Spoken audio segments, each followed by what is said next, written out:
Such ugly and talentless girl doesn't even look like me at all. It's not my kid anyway, is it? So said my husband and his mother, who favored only our gifted son. They insisted that she should work right out of middle school, and the things I had prepared for her high school life were torn to shreds.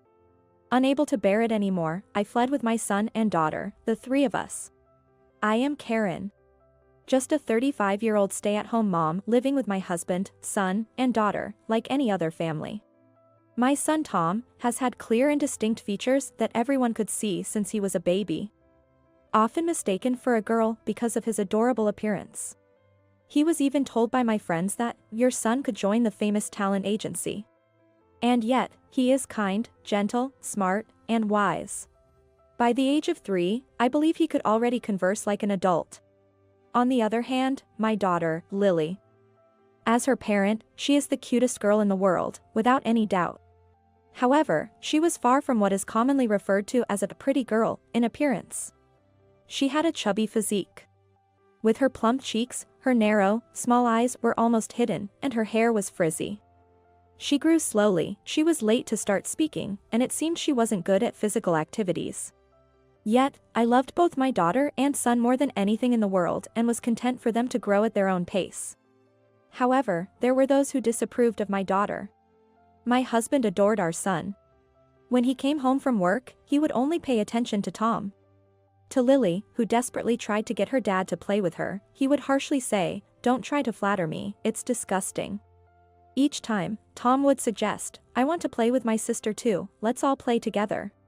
But my husband would respond, "Don't play with your sister." Stupidity might be contagious, and would only let Tom sit on his lap. Tom seemed uncomfortable on his cheerfully doting father's lap. Being the smart boy he is, he probably understood all the awful things his father said about his sister. My mother-in-law also doted on my son and repeatedly treated Lily harshly. My husband's family owned a business. My husband's father had passed away, and he was expected to take over the business, so we visited my in-laws' house once a week. Each time, my mother-in-law would blatantly show her displeasure, saying, "Oh, Karen and Lily came too." It would have been fine with just my son and Tom. Even though she said we didn't need to come, she treated me like a servant and would call to complain if we didn't show up. I didn't want to visit my in-laws, but since my husband forced me to help with chores there, I had no choice but to accompany him. That day, my mother-in-law surprisingly said she would take Tom and Lily to the department store and park by train. While Lily was happy to play with her grandmother, I had a bad feeling. However, unable to escape the chores imposed on me, I sent them off with a sense of unease. In the evening, my mother-in-law returned, carrying a sleepy Tom on her back. "Wow, he's gotten so heavy. Tom has grown up, hasn't he?" My mother-in-law says so happily. But I couldn't see Lily anywhere. "Where is Lily?" I asked, fearing the worst. When I asked, surprised, my mother-in-law responded without a hint of guilt, "I have no idea." Both of them looked sleepy. I told Lily to walk by herself because I couldn't carry both of them, so I only carried Tom, she said confidently. I felt the blood drain from my body. I rushed out, slipping on my sandals and running towards the station. I couldn't believe she would leave such a small child behind. Praying for her safety, I dashed into the police station at the train station. "Mommy." At that moment, I heard crying, and Lily ran into my arms. I felt all my strength leave me. The officer said, "I'm glad, are you her mother?" She was found crying at the station. "You should not take your eyes off such a small child." While patting Lily's head, "Now you're all right because your mom has come to pick you up." I thanked the officer repeatedly, held Lily's hand tightly, and we started our journey home. On the way, Lily spoke in her faltering speech. I was sleepy. I slept on the bench because Grandma said it was okay, at the station. I woke up and no one was there, so I cried. "Sorry, are you mad?" "Of course not, I'm sorry for making you feel frightened." As Lily spoke, gauging my reaction, I couldn't help but hug her tightly. Upon returning to my in-laws, both my mother-in-law and my husband sighed at the sight of Lily. "So, she was found, huh?" Hearing my husband's disappointed tone, I couldn't help but yell, "Are you telling me that you don't care what happens to your own children?" My husband showed no signs of remorse, but on the contrary, he retorted with something outrageous. I don't care what happens to her. Such ugly and talentless girl doesn't even look like me at all. It's not my kid anyway, is it? You're probably trying to pass off a child you had with some other man as mine, but that's not going to fly. Hearing this, my mother-in-law laughed and said, I wouldn't have minded not finding a child I didn't even know where she came from. I haven't cheated. Lily is truly your daughter. What proof do you have that I had an affair? I complained, only to be snarked at. The fact that she looks nothing like me and is both unintelligent and unattractive is proof enough of your infidelity. After that, Lily and I stopped visiting my in-laws. No matter how much my husband scolded me or how many snide remarks my mother-in-law made over the phone, I endured it all to protect Lily. Tom was aware of how my husband and mother-in-law were treating us. If I say I won't go, Grandma will be in a bad mood, he said. I'll be fine on my own, I'll go. You and Lily don't have to worry about anything. Tom said, patting Lily's head. Feeling guilty towards Tom, we remained home. Tom is truly a kind child. Dealing with my moody mother-in-law must have been hard, but he managed well with his cheerful and friendly nature. I thought about getting a divorce many times, but as a housewife with no professional qualifications, I could not believe that I would be able to raise Tom and Lily on my own. So I could only endure this life. And so, Lily and I were practically estranged from my in-laws for several years. Tom had already become a working adult, and Lily was about to enter high school the following year. Lily was looking forward to her high school life, with her uniform, new bag, and textbooks all ready. My husband's behavior towards Lily remained the same, but we decided not to let it bother us anymore. As long as I have my brother and mom on my side, that's all I need. Every time Lily said that with a smile, my heart ached. Still, seeing Lily excited about her new life made me feel more positive too. But then, an incident occurred. My husband saw Lily's new uniform and textbooks and flew into a rage. What is this? Don't tell me you're planning on going to high school? I've raised you this far, even though you're not my own child. Get your job as soon as you get out of middle school and give me back the money that has been spent on you so far. Throw this stuff away. Now. He screamed, tearing up the textbooks and ripping the uniform, throwing them into the muddy garden after days of rain. I'll have my mom preach to you, too. Saying that, he called his mother. She, as if she had been waiting for this, came over immediately. Don't you dare think about going to high school with my son's money, you ungrateful child. You should be grateful we even let you finish middle school. Start working right after you graduate and give all your earnings to us. Karen, you should be thankful we've raised this child you had from an affair. My mother-in-law said gleefully. Remember, our heir, Tom, is more important than you and your incompetent daughter. You two, with your poor abilities and bad appearance, are nothing but a negative influence on him. Get out. Lily and I listened to the harsh words from my husband and mother-in-law while picking up the uniform and textbooks that were thrown into the garden. Soaked by the rain, we were both covered in mud. The rain wet our hair, and droplets trailed down our faces. Soon, I couldn't tell if it was the rain or tears on my face. With my son already living elsewhere, there was no one left to stop the two of them. Lily and I looked at each other. Having been treated this way, we realized there was no reason for us to stay in this house any longer. Then, Lily and I took only what we absolutely needed and left the house. My husband and mother-in-law were all too happy to get rid of us and agreed to the divorce readily. With nowhere to go, we turned to Tom for help. He was shocked to see us drenched and dirty but quickly understood the situation and welcomed us into his home. Tom offered us a shower and a change of clothes and made us a warm drink. After calming down a bit, we discussed what to do next. I just got a call from Dad, saying he's divorced you. Then he told me not to let you two in my house because you're now strangers. He wants me to quit my job immediately and take over the family business, but I have no intention of inheriting that store. I hate them. Hearing Tom say that made my heart ache. I couldn't help but think about how hard it must have been for him, caught in the middle between us and my in-laws since he was young. I thought I'd endure it as long as you were married, and Lily was in that house. But now, there's no need for that anymore, right? Tom said with a smirk. Lily, would you mind if we moved to a different school district? I'm about to be transferred to another state for work. Let's all move there together. Don't tell Dad and Grandma about this, of course. I hope their store goes out of business. Seeing Tom talk so excitedly, Lily exclaimed, "Of course I'm going," clearly thrilled. Feeling guilty for always relying on Tom, I decided that following him was the best option. Things moved swiftly from there. Within a few weeks, we had started a new life in a new place. My husband and mother-in-law never knew how excellent Lily actually was. She was just a bit slower to develop than others. She excelled at exams. In our new home, she passed the entrance exam to a prestigious high school on her first try. We canceled our phones, so there was no contact with my husband and mother-in-law. Only Tom kept in touch with them to keep tabs on their situation. Going completely off the grid could lead them to search desperately for us, so it was Tom's idea to have a way to let off some steam. Another 10 years have passed since then. Lily is now an adult, Tom has a decent position at his company, and we all live separately. Today is a rare occasion for a family dinner. Dressed a bit fancier than usual, I waited for them at the meeting place. Suddenly, I was approached by someone exclaiming, "Wait! Karen! Is that you, Karen?" "Yes, it's really you, Karen." Standing there was my ex-husband, now almost bald and fat as a barrel. And beside him was my former mother-in-law, with gray hair and a bent back, looking like a witch from a storybook.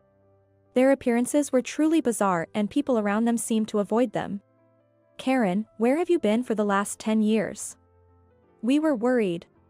Are you mad that my mom and I told you that Lily was the child of a man you had an affair with? I'll forgive you for cheating on me. Now come back. I haven't seen Lily and Tom in so long, where are my children?" My ex-husband ranted, foaming at the mouth. He looked like a crab. Despite appearing like a barrel. "He's right, I forgive you for what you have done, and come back. We're in a lot of trouble right now," she screamed with a raspy voice. Her voice had the force of a real witch. Despite it being a reunion after 10 years, I found myself observing them with a strangely calm mind, my heart unmoved, when I heard a voice. "Mom. Mom, everything's all right?" There stood a man with the refreshing look of a successful businessman and a slender, lovely woman dressed in a beautiful dress. Pointing at these two, their mouths gaped open, seemingly unable to close. Well, are you Tom and Lily?" "Yes, we are." "Anyway, Dad, why are you and Grandma here?" Tom answered nonchalantly. "I knew it, you two have grown up so great. I almost didn't recognize you, Lily. You've changed so much. You've become a beauty. That's my girl. I never thought that Lily would become such a gorgeous young lady. I wish I could have seen her grow up closer." Ignoring Tom's question, the two of them continued to talk on their own. Indeed, after moving with us, either thanks to being free from the stress from her father and grandmother, or maybe her dedication to club activities in high school, her once chubby face slimmed down rapidly, and her previously hidden eyes became more prominent with her defined facial features. Perhaps her hair quality changed during puberty, but her frizzy hair turned into nice wavy hair. Not just a parent's wishful thinking, Lily now could stand side by side with most pop stars in terms of beauty. Well, since her brother Tom is handsome, it's natural that Lily would also have the potential to be beautiful. Both of them are excellent and now work for a major corporation. I'm very proud of both of my kids, who are considerate of their mother. Now that the family is together for the first time in 10 years, let's go out to eat. I'm short on cash, so Tom and Lily will treat us, right? I raised you to this far, so I'm looking forward to your filial piety from now on." Saying this, my ex-husband placed his hand on Lily's shoulder. However, she swiftly brushed his hand off. "Don't touch me, it's disgusting. I've been told my whole life that I was a child born from an affair. I don't have a father. I don't remember being raised by you. Who are you?" Lily, wearing heels, was taller than him. Looking down on him, she cast a cold gaze. "Dad, no, I don't even want to call you Dad anymore. You haven't forgotten what you did to Mom and Lily, have you? We've kept in touch sparingly, but that ends now. I will be completely cut off from you as of today." Tom spoke indifferently, leaving my ex-husband stunned for a moment, but he soon began to rage. How dare you speak to your parent like that? Lily, you come back home right now and marry the son of a big company nearby to establish a connection with our store. Tom, you come back and help revive the store. Karen, you apologize for everything you've done and devote to me and my mom for the rest of your life. Then I will forgive you. He burst into a fiery rage. Watching him, Tom and Lily exchanged glances. And they couldn't help but burst out laughing. We don't need your forgiveness. Why do you think we want to be forgiven by you? How did you even come to think that way? First of all, I'm getting married soon, so I can't marry that son of the big company or whatever you're talking about. That's too bad. I'm also about to start my own business, so I can't take over the store. Oh, it's such a shame. It's too bad to see such an old store close down. Such a shame. Both chuckled, shaking their shoulders in laughter. My ex-husband wore a look of utter despair. No way, Karen, you'll come back to us, right? His pleading gaze was disgusting. There's no way I'm coming back. Who would willingly become a slave again? I am remarried to say the least, so it's impossible for me to go back. Oh, what a shame. I flaunted the shining ring on my left ring finger. What? Remarried? You married someone else without telling me. I don't approve. I won't admit it. He tried to snatch the ring by grabbing my arm. Tom hastily tried to intervene, but a man stepped between my ex-husband and me even quicker. Do you need something from my wife? Please refrain from any rough behavior. He felt intimidated by the man's commanding presence. Who the hell are you? He shouted back with all the bravado he could muster. I'm David, Karen is my wife. Karen and you were divorced 10 years ago. I am the lawyer who assisted with the proceedings at that time. So I am well aware of the details.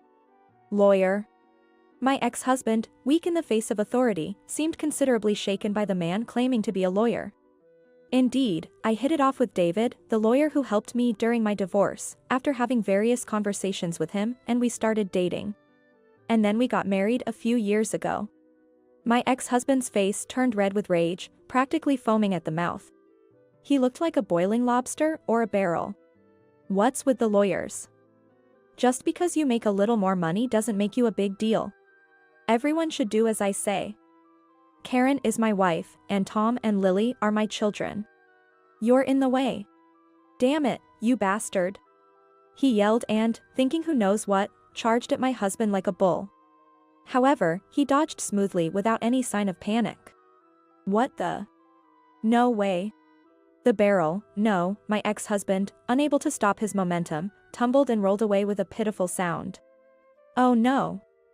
My son, my ex-mother-in-law cried out in agony. Surprised, we watched him, wondering if he was all right, only to hear him, still on his back from the fall, furiously shout. I'll still forgive you now.